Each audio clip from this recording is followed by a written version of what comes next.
Satgas Madagoraya menyebut ada dua kemungkinan terduga teroris Poso Ali Kalora akan menyerahkan diri pada pihak berwajib.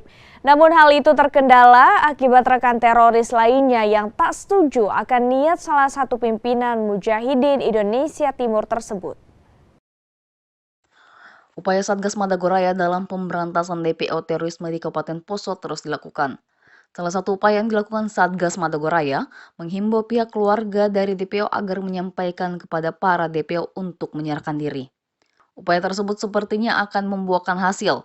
Pimpinan Mujahidin Indonesia Timur Ali Kalora dikabarkan akan menyerahkan diri bersama 3 DPO lainnya. Hanya saja niat Ali Kalora untuk menyerahkan diri dihalangi oleh anggota kelompok lainnya, yakni Qatar alias Farel alias Anas. Qatar mengancam Ali Kalora dan 3 anggota lainnya jika menyerahkan diri keluarga mereka akan terancam. Ali Kalora, Ahmad Panjang, Rukli, dan Suhardin, itu yang orang Poso itu sebenarnya mau menyerah. Cuman mereka selalu diancam oleh kelompok Qatar ini bahwa kalau kau nyerah keluargamu akan jadi sasaran. Nah ini yang kami dengar dari simpatisan yang berhasil kita wawancarai, kita elisitasi.